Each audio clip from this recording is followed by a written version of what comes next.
Jadi tawakal dari kata wakkala, tawakkala yatawakkalu tawakkulan. Dalam bahasa Indonesia kita mendengarnya tawakal. Jangankan orang Indonesia, orang Arab aja kadang salah faham. Tawakal itu dikira bermalas-malasan.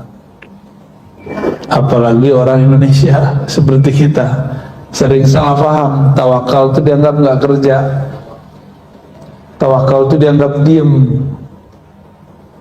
Enggak, tawakal itu kolbu yang bekerja. Jadi orang tawakal itu kolbunya kerja keras, bukan malas-malasan dia, kolbunya kerja keras itu. At-tawakkul huwa thiqatu bima 'inda Allah wal ya'su 'amma fi aidin nas. Apa yang dilakukan oleh kolbu? Hanya percaya apa di sisi Allah dan tidak berharap kepada apa yang di tangan manusia, di tangan makhluk. Itu tawakal. Dia berobat ke dokter, tapi dia nggak berharap bahwa kesembuhan ada di tangan dokter. Yang dia pandang saat itu adalah Rasulullah nyuruh dia berobat, kesembuhan urusan Allah. Itu. Dia bekerja di suatu institusi, perusahaan, atau dia seorang pegawai negeri atau swasta. Dia tidak memandang institusi itu yang ngasih dia rezeki, tapi Allah memberi rezeki lewat institusi itu. Seandainya lembaga tersebut hilang, nggak ada masalah. Allah kan nggak pernah hilang. Kenapa ada orang stres di dunia? Karena dia telah mendewakan tempat kerjanya, telah mendewakan kekasihnya. Tempat kerjanya hilang, kekasihnya mati, atau kekasihnya pengen dengan yang lain, maka muncul goncangan dalam dirinya. Maka di situ banyak orang stres, ya. Maka tawakal tidak ada kaitannya dengan orang malas, ya. Justru orang punya kerja keras. Dia buang rasa harap kepada makhluk, yang dia tumbuhkan cuma trust, percaya kepada Allah Subhanahu wa ta'ala. Dan ini kerja yang berat bagi kolbu, sangat-sangat berat bagi kolbu.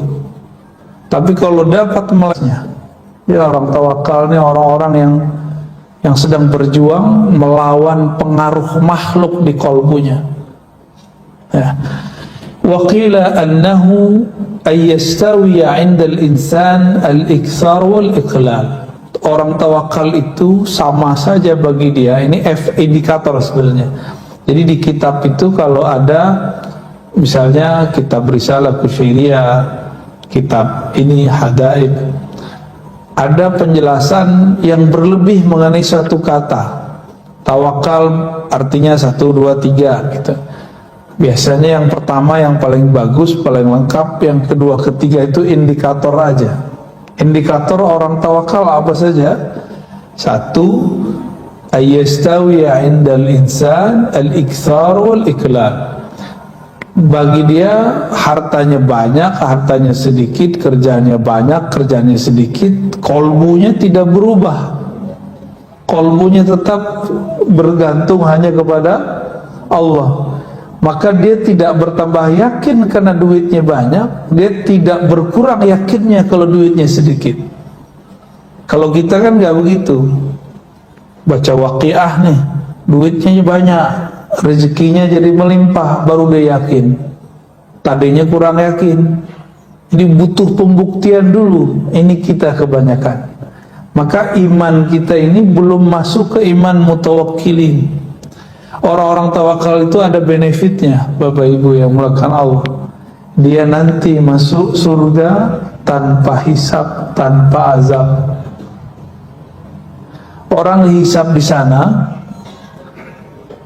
dihisabnya paling cuma 2 hari, tapi 2 hari akhirat. 1 hari di sana sama dengan 1000 tahun. Berarti kalau 2 hari berapa tahun? Mau. Saya nggak mau, Pak. Ya. Huwa isqatu hammil waqtil ghaib. Indikator orang sudah tawakal apalagi? Isqat. Isqat itu menggugurkan hammil waqtil ghaib. Angan-angan mengenai waktu besok. Waktu yang belum ada. Besok itu masih gaib gak? Masih gaib. Gaib itu bahasa Arab artinya yang tidak terlihat. Tidak panjang angan-angan untuk masa depan. Mempersiapkan masa depan boleh. Mempersiapkan itu dengan bekerja. Baik pekerjaan badan atau pekerjaan angan-angan mainnya di sini. Coba kalau saya begini, nanti saya kalau begini. Kebanyakan berandai-andai. Orang ini belum disebut tawakal. Bertawakal itu isqatu hammil waqtil ghaib. Jadi kita nggak usah pikirin besok kejadiannya apa. Jalani aja hidup hari ini, besok pasti beres. Ya, ntar kalau virus berikut datang lagi gimana? Ya sudah.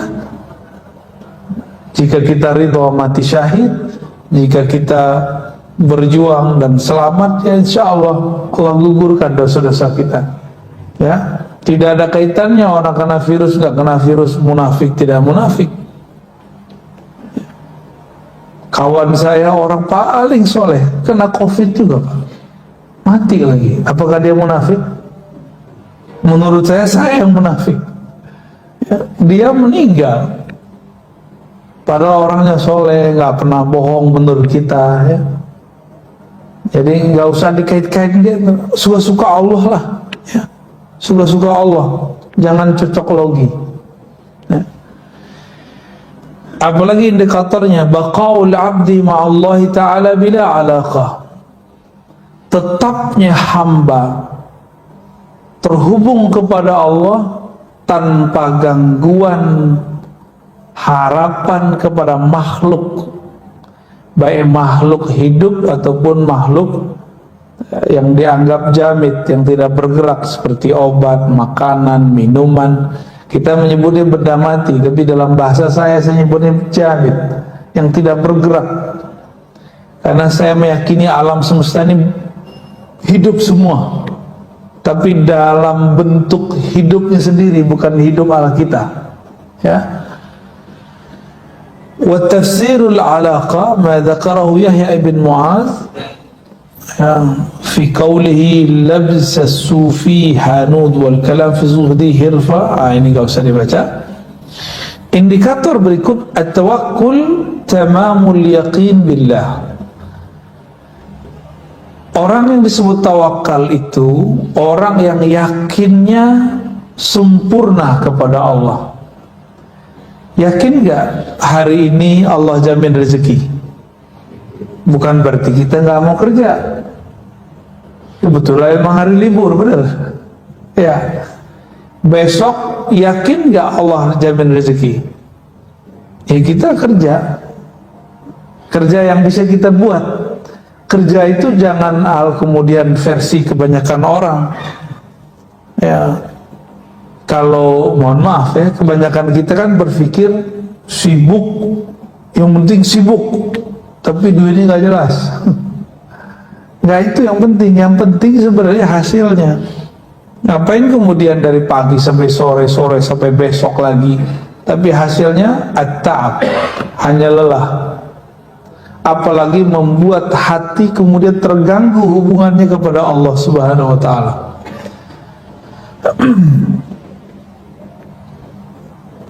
Yakin itu cara menumbuhkannya gimana? Dan banyak orang nanya, gimana cara numbuhin yakin? Mudah, husnuzan billah, berbaik sangkalah kepada Allah. Jadi kalau ada orang nanya lagi, gimana cara yakin? Caranya bukan dengan ceramah, caranya bukan dengan baca Quran, caranya bukan dengan zikir, bukan. Caranya menumbuhkan husnuzon dalam qalbu. Maka zikir husnuzon itu berat, Pak, nembusnya. Jadi saya diajarkan guru-guru saya berzikir nyebut nama Allah, tapi tumbuhkan rasa harap dan rasa berbaik sangka kepada Allah. Itu yang disebut husnuzan. Jadi husnuzan itu enggak hanya ke makhluk, tapi juga kepada Khalik, ya. Wathiqatu bima wa'ada minar rizq, terhadap jaminan rezeki. Waridha bima jara bihi qada'uh wa qadruh, fa idza tamma al-yakin billah summiya tawakkulan. Lalu ridha terhadap ketentuannya. Bapak percaya kepada Allah, ibu percaya kepada Allah, oke, udah ridha belum? Allah berkuasa nggak sekarang? Sebelum pandemi, saat pandemi, sekarang ini, pandemi itu Allah yang buat gak? Yang ciptain gak?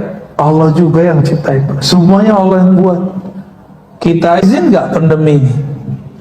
Izin. Terus ridho gak? Ridho gak, Pak? Ya, kayaknya susah ya. Karena kurang ridho, kuranglah yakin. Maka orang-orang yang yakin itu hidupnya penuh dengan keridhaan, kerelaan, lapang dadanya. Ya, fa idza tammal yaqin billah summiya tawakkulan. Kalau yakinnya sudah lengkap, pertama husnuzan, yang kedua percaya dengan janji jaminan Allah, yang ketiga ridha dengan ketentuan Allah. Udah tiga itu. Orang ini baru disebut bertawakal. Tawakkala yatawakkalu, menyerahkan urusan kepada Allah. Saya nih misalnya seorang direktur, misal saya nggak bisa datang, saya lagi mau umroh, saya serahkan kepada mungkin GM-nya, pakai surat misalnya, saya percayakan kepada dia. Kalau sudah dipercayakan, kita nggak ngerecokin lagi. Nah, ini nestapa anak-anak orang kaya, anak-anak pengusaha. Anaknya masih dianggap anak kecil, padahal udah gede. Akhirnya ketika anaknya berusaha, direcokin terus sama bapaknya. Oh nggak begini diatur. Tapi dengan ala tahun waktu dia masih muda, padahal zaman sudah berubah. Nah ini bagi kawan-kawan yang perusahaannya perusahaan keluarga, usaha-usaha keluarga biasanya menghadapi itu. Kita mau nyerahin ke anak, mewarisi kepada anak, tapi kita nggak benar-benar mempercayakan kepada dia, gitu.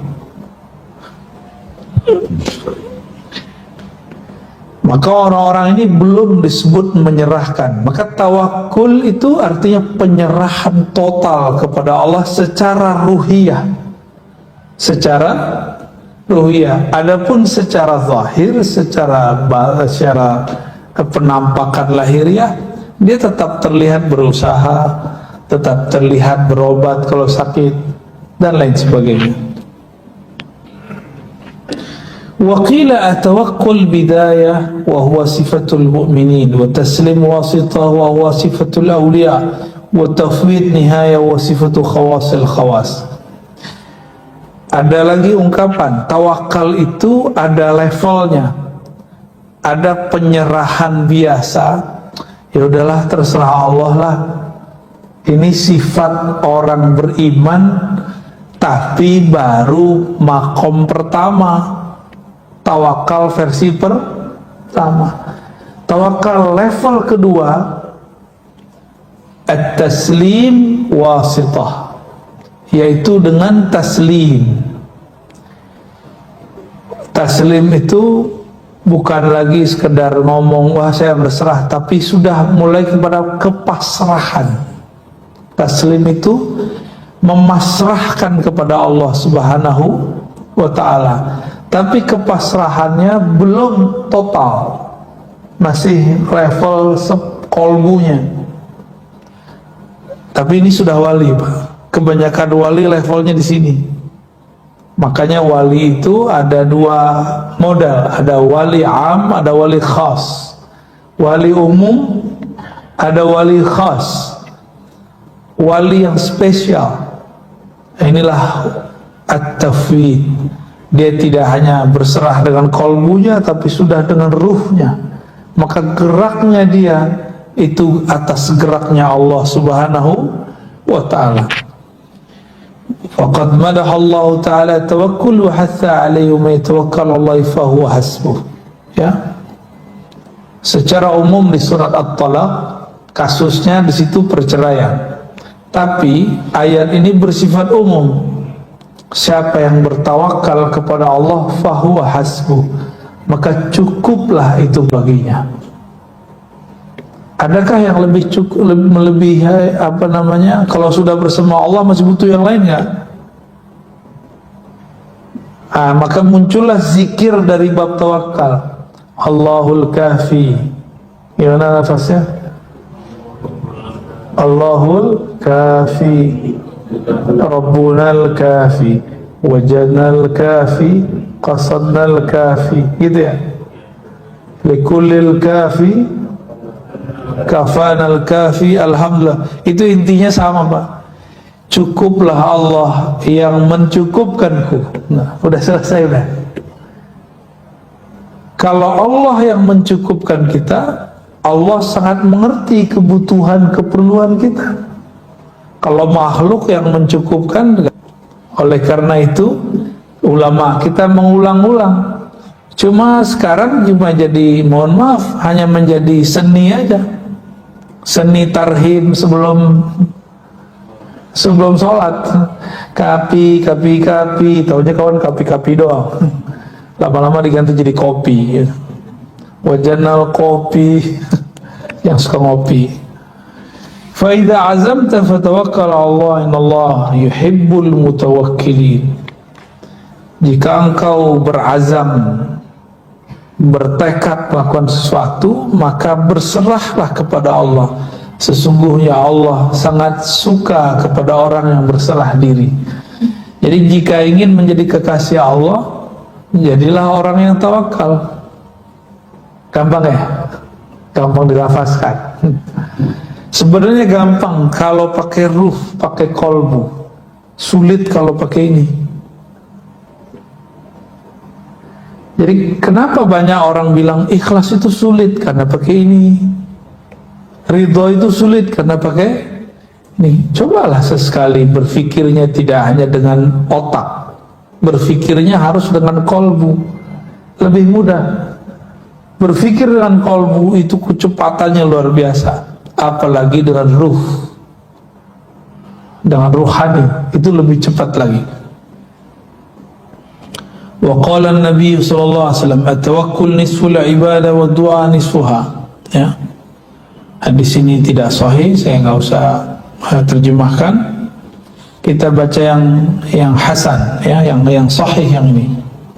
Lau tawakkaltum Allah Ta'ala haqqa tawakkulihi, seandainya kamu bertawakal, berserah diri, pasrah kepada Allah, saya garis bawahi, di dalam qalbumu, bukan berarti dia malas-malasan. La razaqakum kama turzaqut tayru taghdu khimasan wa taruhu bitanan.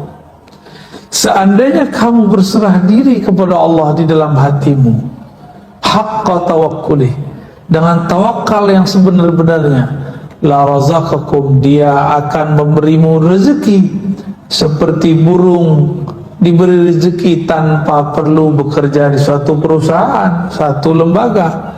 Berangkat perutnya kosong, khimasan, pulang perutnya kenyang. Itu burung mikirin nggak besok pagi makan apa? Enggak, dia nggak mikirin. Jadi kita ini tawakalnya kalah sama burung. Kita udah mikirin besok makan apa ya, besok makan apa ya. Ya itulah manusia ya.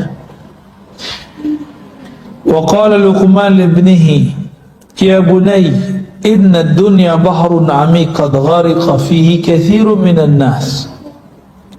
Wahai Ananda, kata Luqman, wahai anakku, dunia itu seperti lautan yang dalam, yang mana banyak manusia yang sudah tenggelam dalam dunia bekerja, benar, tenggelam dalam dunia rumah tangga, urus anak, khidmat kepada suami mencarikan nafkah. Itu yang disebut bahrun amik. Faltakun safinatuka fiha taqwallah, maka jadikanlah kapalmu, yaitu kendaraanmu, takwa kepada Allah, wa syira'uha tawakkul Allah, lalu perjalanannya penuh dengan tawakal kepada Allah. La'allaka tanju wa ma azunnuka najian, semoga kamu sukses walaupun itu sulit, kata beliau, ya, wa ma azunnuka najian. Wa alam anna tawakkul ala qismain. Nah, tadi kita sudah bagi tawakal tadi ada 3, kalau di sini dibagi menjadi 2. Ada tawakal orang awam. Awam ini umum, kebanyakan orang beriman ini. Tafidu amr rizqi ilallah, hanya berkaitan dengan penyerahan rezeki kepada Allah. Jadi orang awam itu kalau ngomong tawakal bobnya rezeki mulu, duit mulu. Kita banget ya, bener. Kapan hidup ini gak mikirin duit? Baru naik makomnya dari makom awam ke makom khawas. Itu samanya mau ustadz gak ustadz sama. Serius. Jadi kalau si ustadznya gak belajar kerohanian, gak berlatih rohaninya, itu mahabbah fulusiyahnya tinggi sekali. Tahu mahabbah fulusiyah, Pak? Cinta duitnya, Masya Allah, ya. Ada yang naik dikit, cinta viral.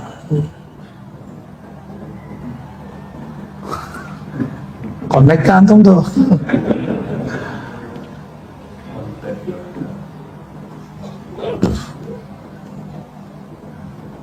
Orang kalau cinta viral itu gampang tersinggung, Pak. Gampang tersinggung sama yang ngundang. Jadi misalnya nih pas datang masjidnya kok kecil, apa ini? Pergi lagi deh, tersinggungan. Atau fotonya digandeng dengan orang lain, tersinggung lagi. Itu kalau orang mahabbah al-viraliyah. Bahasa Arabnya mahabbatus syuhrah, cinta viral. Dan itu penyakit yang muncul di kalangan ahli-ahli dakwah karena dia belum membenamkan egonya sebelum berdakwah. Kita wajib membakar dulu ego kita, kita benamin dulu sebelum kita berdakwah. Dakwahi dulu diri sendiri, baru dakwahi orang lain, ya, supaya nggak baperan. Banyak baperan begitu banyak. Belum lagi dai yang merasa lapaknya diambil. Benar, Pak, serius. Jadi saya ketemu seorang ustadz dikata-katain oleh ustadz senior. Si ustadz muda ini baru pulang dari luar negeri, dari pesantren. Majelisnya lumayan rame. Dimarahi oleh ustadz senior. Kata yang senior, ente sowan dulu mana? Wah, enggak ya, bener. Izin dulu dong sama gua, ini wilayah gua nih, ya. Kayak preman aja ya, preman ustad, mau buka-buka majelis aja, lapor dulu sama kita. Masya Allah, itu bukan 1-2 tempat, Pak, banyak sekali. Tuh preman jadi ustad tuh begitu. Ya. Masih mending. Nah, ada lagi level lain. Bapak nih jurusan hukum fikih. Terus datanglah seseorang masih muda, dia juga bisa berbicara hukum, tapi jurusannya bukan jurusan hukum. Ternyata dia cuma tamatan pesantren. Kata orang yang jurusan hukum ini, kamu jangan ambil materi saya dong, itu kan materi saya yang kuliahnya hukum, kamu kan bukan. Saya aja ngajar, kamu gak usah. Wah, itu udah banyak, Pak, ya. Jangan ambil dong bagian saya gitu. Nah, ini akibat tidak membenamkan egonya sebelum dakwah. Maka dalam kitab Ibnu Athaillah disebutkan, udfun wujudaka fi ardil khumun. Benamkan dulu wujud sombong di ardil khumul, di tanah ketawaduan, gitu maksudnya. Khumul itu nggak kelihatan sama orang, mastur, sehingga nanti sama aja rasanya, mau terkenal nggak terkenal sama, mau viral nggak viral sama. Karena dia kemudian bukan menjadi hamba syuhrah, hamba kemasyhuran. Dia bukan jadi hamba yang juga pengen sembunyi-sembunyi, enggak. Bagi dia sembunyi tidak sembunyi sama, Allahnya sama kan? Allah Tuhannya orang yang sembunyi dengan orang yang enggak sembunyi sama enggak? Maka wali itu enggak mesti diam-diam. Wali itu ada yang terkenal, cuma enggak banyak. Karena banyak orang pengen terkenal jadi wali, dia bukan wali. Wali murid sih ya. Nah, ini catatan saya terhadap diri saya sendiri dan dunia dakwah.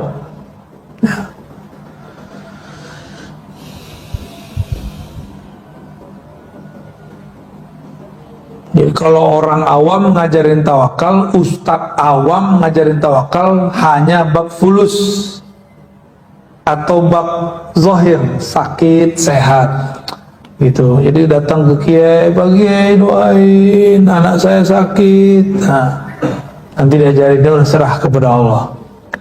Jadi tawakalnya baru di level yang materi, yang zahir, yang tampak. Pak Kiai doain dong, saya masih jomblo. Kata si jomblo, ini jomblo ini ya, doalah Kiai ya. Begitulah terus, nggak naik-naik pangkat, nggak naik-naik pangkat. Tawakalnya masih urusan rezeki zahir. Adapun tawakalnya khawas, dia leburkan kehendaknya dalam kehendak Allah, egonya dalam wujud Allah. Itu yang disebut tawakal wali. Tawakalnya wali-wali Allah. Maka wali Allah itu tidak ada wali Allah yang hakiki ya, yang doa ya Allah angkatlah pandemi, gak ada. Atum coba cari walinya, kalau dia ngerti ma'rifatullah, mengenal Allah, Allah memang sekarang lagi menginginkan ini kok. Emang Allah sedang menginginkannya, tinggal kita ridho atau tidak.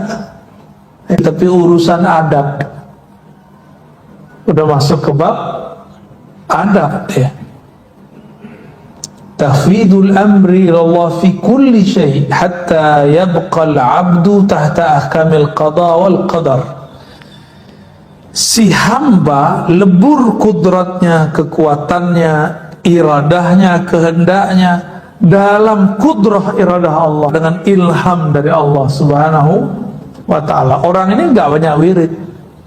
Wirid itu untuk pemula.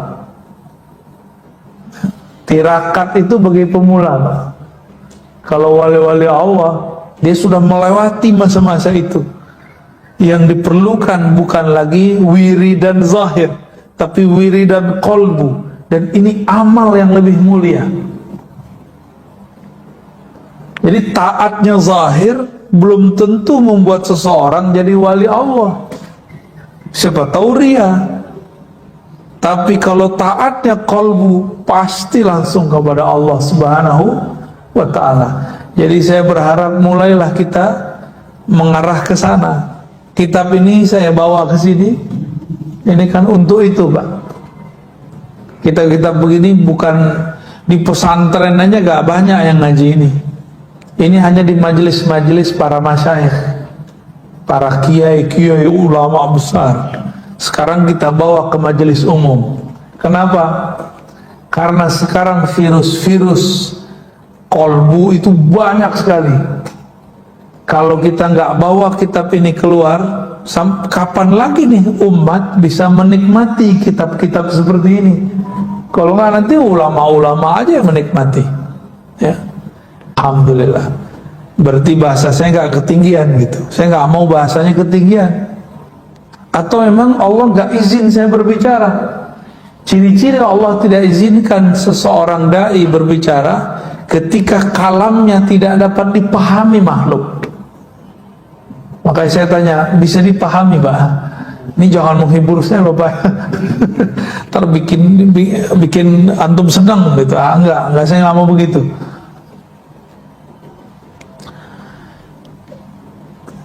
Orang-orang yang wali khawas itu kesannya, nah di sini banyak orang tertipu secara kasat mata. Adimul harakati wal ikhtiyar, seakan-akan nggak ada lagi gerak, tidak ada lagi pilihan.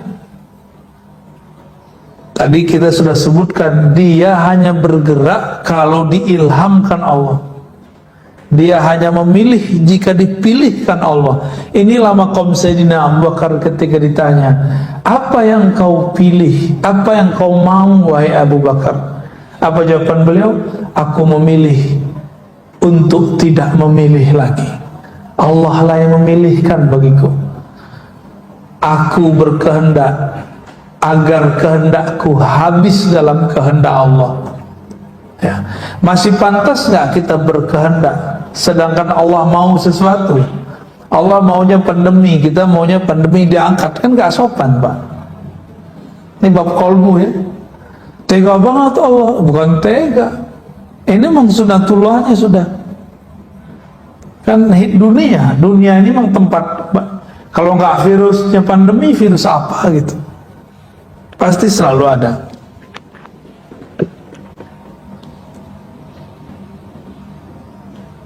Nah, maksudnya apa? Adamul harakati bil badan. Secara zahir tidak lihat dia kelusak-kelusuk. Orang tawakal itu. Jadi dia tenang. Wa adamul ikhtiyar bil qalb, dan tidak memilih itu di kolbunya. Jadi ada dua hal, ya, gerak pada badan, pilihan pada kolbu. Jadi mereka bukan lagi wali hamba-hamba Allah yang sibuk di badan dan kolbunya. Ini sudah masuk ke dalam ruhnya. Ya. Fa in waqa'a fi qalbihi al-harakah kana mutaharrikan billah. Ya. Jika masuk gerak dalam kolbunya, dia bergerak dengan gerak Allah. Jika diam, dia diam dengan ilham dari Allah Subhanahu wa ta'ala. Inilah yang ditunjukkan, dicontohkan oleh Asy-Syaikh Ibnu Syamsuddin, seorang ahli ma'rifatullah yang menjadi guru Muhammad Khan yang belakangan disebut Muhammad Al-Fatih. Muhammad Al-Fatih, Mehmet Khan gitu ya. Sultan Mehmet ini dia berambisi mau mengalahkan Rom pakai nafsu, tapi semua strategi dia kalah.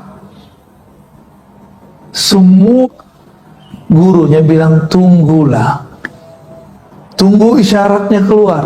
Dia nggak mau. Gua mau sekarang. Yang sultan kan saya, kamu bukan sultan.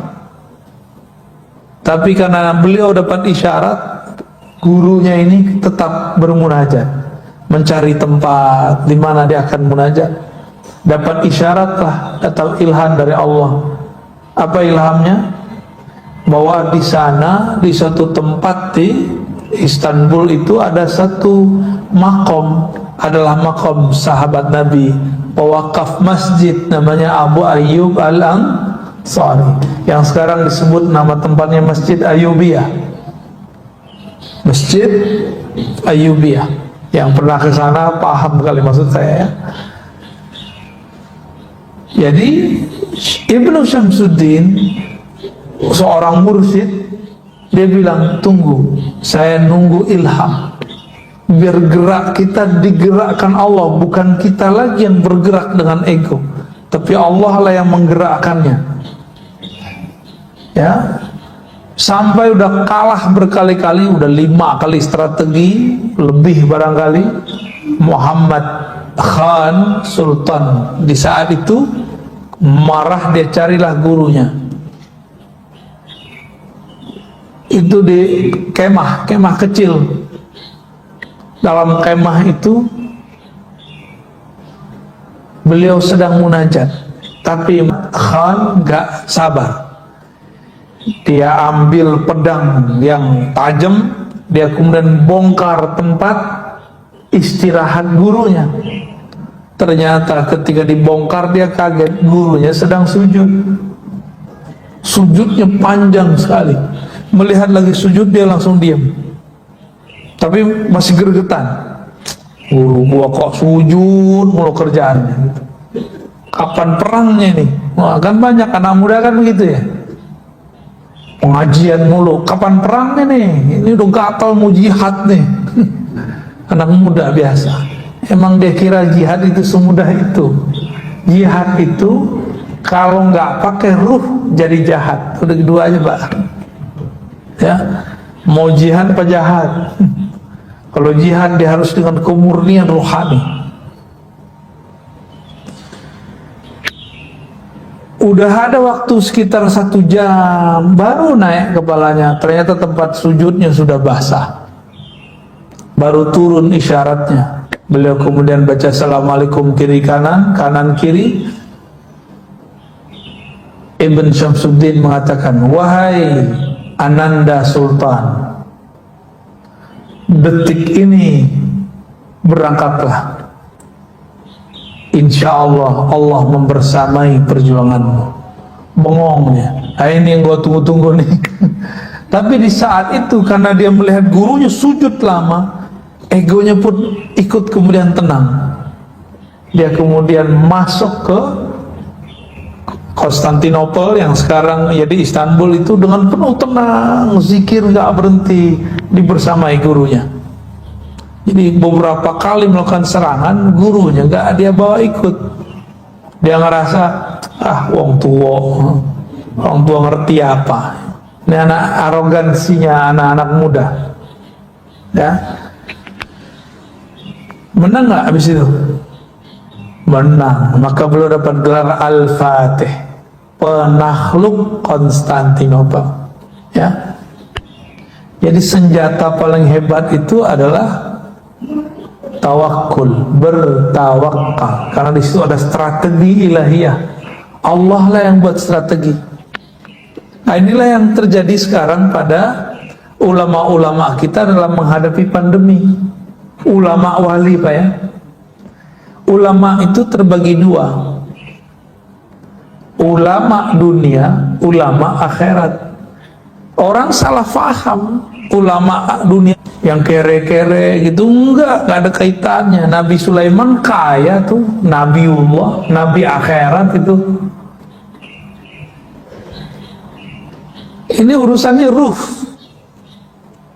Ulama dunia yang di kolbunya ada dunia. Boleh di tangannya ada dunia, di rumahnya ada dunia, tapi jangan pernah masuk ke dalam kolbunya. Itu yang penting.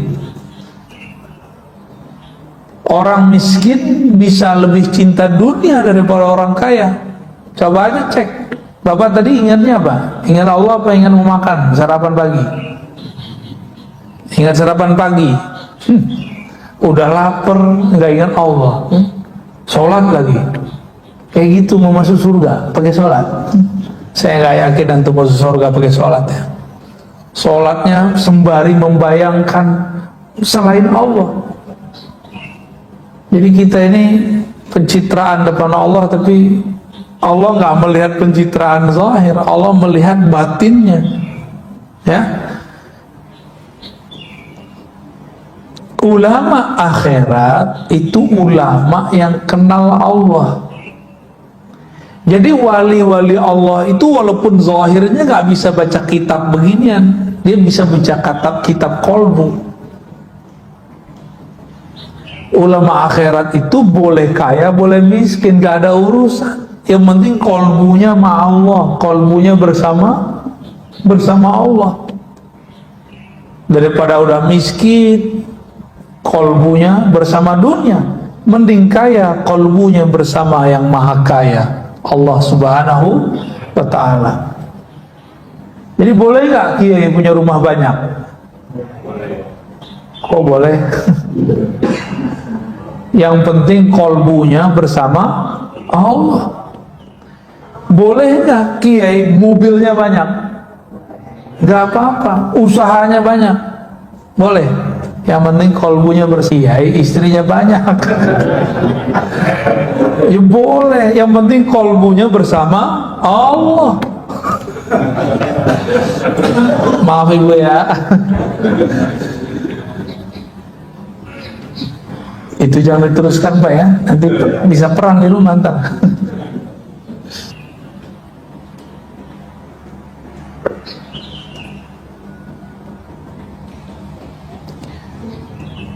Contoh tawakal kalau dalam kisah-kisah Quran, masih ingat Nabiullah Ibrahim? Masih ingat? Nabi Ibrahim waktu dilempar ke dalam api, siapa yang datang? Malaikat datang.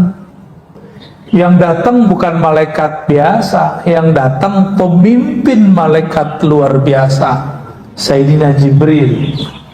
Beliau menawarkan bantuan. Itu kalau Sayyidina Jibril ngeluarin sayapnya satu, Raja Namrud mau negerinya hancur semua, cukup dia gini nih. Karena sayap dia itu luar biasa sekali. Tapi Sayyidina Ibrahim nggak mau, karena itu melanggar kode etik nubuat. Jadi nabi-nabi itu walaupun doanya mustajab, dia nggak boleh mengeluarkannya di dunia. Kata Rasulullah SAW, inni khaba'tu,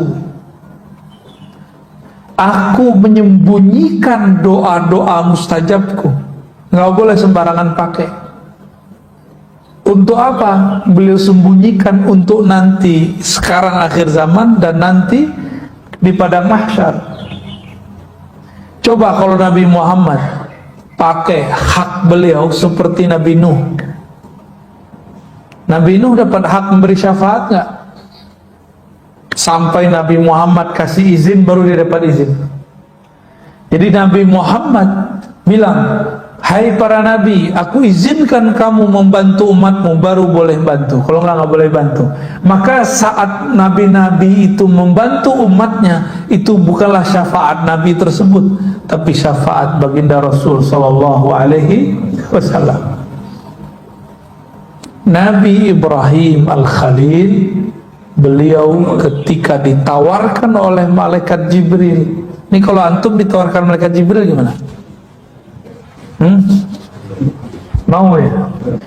Misalnya datang nih Jibril ngucapin salam, oh kayaknya girang banget ya. Barang belum tentu Jibril ya kan? Saya tahu Mas Bril, saya tahu Azazil. Azazil tuh mirip dengan Jibril, kalau dia nyamar tuh mirip sekali.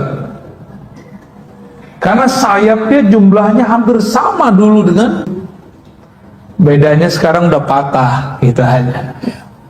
Jumlahnya sama persis. Maka kehebatannya Azazil hampir sama dengan gurunya Jibril. Jadi dia itu gurunya itu. Umat akhir zaman, Rasulullah nggak pernah menggunakan doa-doa yang dahsyat itu di saat beliau masih hidup. Ditahan-tahan terus. Doa itu adalah emosi yang bercampur keyakinan untuk menghancurkan musuh. Nah, itu yang terjadi pada zaman Nabi Nuh. Nabi Nuh emosi, yakin tumbuh, hancurlah kaumnya. Ya Allah, jika engkau biarkan umatku hidup, mereka akan melahirkan orang-orang yang lebih rusak dari sekarang. Itu kata Nabi Nuh, karena beliau bercampur keyakinannya dengan emosinya. Nabi Muhammad yakin emosinya terkendali. Umur cuma 63, tapi lebih dewasa dari Nabi Nuh yang 950 tahun. Maka yang paling berhak menjadi pewaris Rasulullah orang-orang yang mampu mengendalikan emosinya. Gimana? Kita masuk yang mana? Kayaknya saya aja kalau lolos, Pak. Emosi ini bukan emosi biasa. Ini emosi kita. Kita punya kekuatan untuk menghancurkan dia, tapi kita nggak hancurkan. Nah, itu dia. Pernah nggak punya kesempatan mau menghancurkan orang, tapi kita nggak lakukan? Berarti antum dimensi rohaninya sudah mulai bagus. Itu cuma umat Nabi Muhammad yang bisa begitu. Umat terdahulu hampir semuanya nggak ada. Nabinya aja nggak ada yang sabar kok. Jadi sesabar-sabarnya Nabi terdahulu, itu jauh lebih sabar Nabi kita Muhammad sallallahu alaihi wasallam.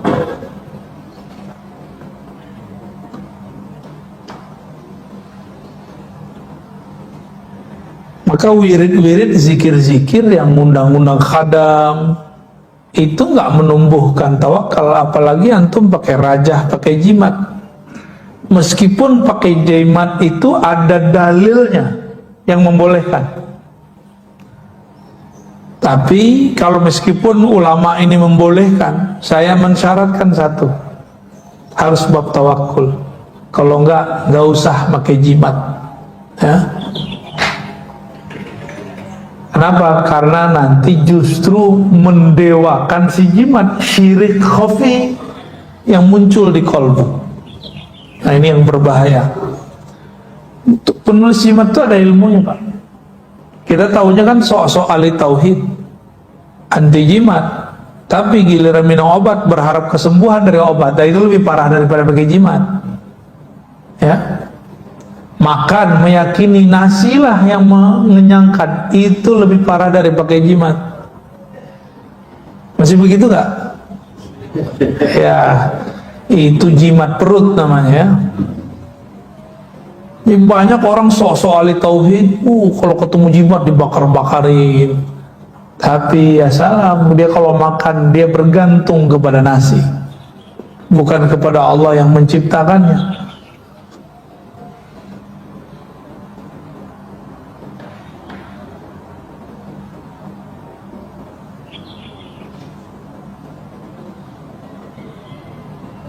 Wah, udah jam 6, buat 10, Pak.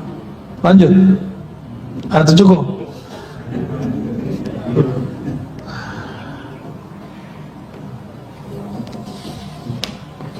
Jadi beda tawakal orang awam dengan wali. Orang awam tawakalnya urusan pulus, rezeki, jodoh. Begitulah terus. Hidup ini muter bolak-balik. Yang ada dalam hatinya cuma masalah rezeki, jodoh, apalagi tadi, ya, pasangan, sehat tidak sehat, beli rumah tidak beli rumah. Jadi kalau cerita tawakal yang diceritain masalah keajaiban duit. Saya ini nggak punya kerjaan, terus sholat duha 12 rakaat, tiba-tiba siangnya ada yang nganterin duit. Itulah testimoninya terus, ya. Saya di dalam dompet cuma ada duit 20.000, celengan lewat, saya kasih aja, hati berkecamuk. Sorenya dapat duit 2 juta. Jadi testimoni tawakal orang awam itu selalu masalah duit. Mau naik pangkat nggak? Jangan lagi masalah itu, tapi sudah masuk kepada meleburkan kehendak kita dalam kehendak Allah. Artinya kita nggak berkehendak kecuali emang Allah ridho gitu. Karena kita nggak semuanya wali Allah, putuskanlah semua urusan dengan sholat. Jadi sholat 2 rakaat, minta izin ya Allah, apakah ini kecenderungan Pak? Orang ini sudah mulai masuk gerbang tawakal. Itu maksud Nabi, idza hamma ahadukum, kalau kamu punya hajat, punya kehendak, maka baguskan wudu'mu, falyusolli rakatain, sholat 2 rakaat, lalu doa minta jodoh itu, atau doa minta suatu masalah diselesaikan. Itu orang sudah masuk gerbang tawakal awal. Dia mengatakan, ya Allah, jika kerjaan ini baik maka mudahkan, jika tidak tolong jauhkan. Kalau itu gampang Pak, yang paling susah itu ini masalah jodoh. Jodohnya dia udah senang duluan, terus ngomong ya Allah, jika dia baik cepat ya Allah. Nah, kalau itu ngomong tuh, jika dia kurang baik, nah itu kayaknya susah membacanya. Benar nggak? Jika dia kurang baik ya Allah, tolong jauhkan. Itu kayaknya susah dilafazkan. Padahal kalau antum sanggup melafazkannya dari kolbu, itu sudah masuk ke gerbang tawakal pertama.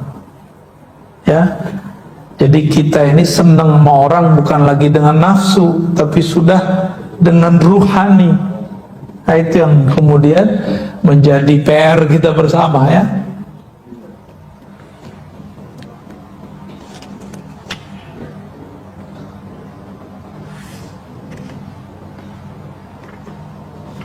Udahlah ya.